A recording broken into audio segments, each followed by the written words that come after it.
The One and Only Ivan, written by Catherine Applegate and illustrated by Patricia Castelleo. The One and Only Ivan is the recipient of the John Newbery Medal for the most distinguished contribution to American literature for children. Even though The One and Only Ivan contains talking animals, it deserves the John Newbery Medal because it teaches children that even when you have given up, as Ivan did when he becomes complacent in his cage and considers it his domain, that you can bring change when you see something is wrong, just as Ivan does when he sees the abuse that Ruby suffers at the hands of Mac, the Big Top Mall's owner. The book also teaches The short novel, The One and Only Ivan, also teaches readers not to give up hope and that when you try, any change is possible. The One and Only Ivan is a work of fiction. However, it does contain biographical qualities.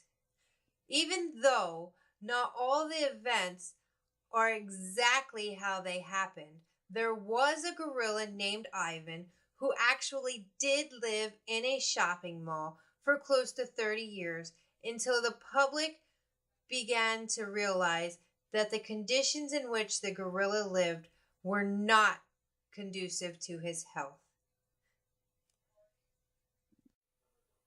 The One and Only Ivan is a short novel about a silverback gorilla who was taken away from his family at a young age. Ivan lives in a shopping mall off of Exit 8 where his owner sells Ivan paintings for $20 a piece. One day, the mall gets a new resident, Ruby, a baby elephant. Shortly after Ruby arrives, Stella, the older elephant, passes away.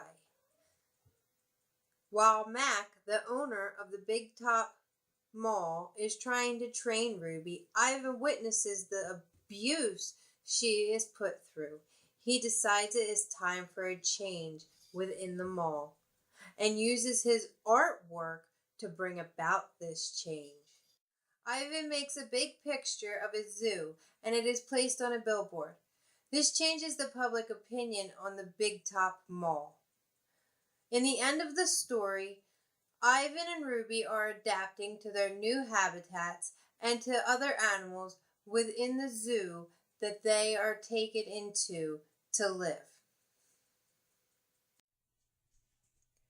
I try to recall other keepers I have known, the humans who cleaned my domain and prepared my food and sometimes kept me company.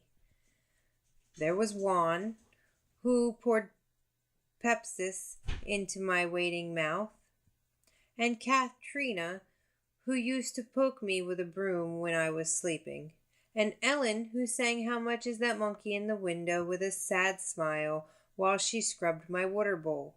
And there was Gerald, who once brought me a box of fat, sweet strawberries. Gerald was my favorite keeper. I haven't had a real keeper in a long time. Max says he doesn't have the money to pay for an ape babysitter. These days, George cleans my cage, and Mac is the one who feeds me. When I think about all the people who have taken care of me, mostly it's Mac I recall, day in and day out, year after year. Mac, who bought me and raised me, and says I'm no longer cute. As if a silverback could ever be cute.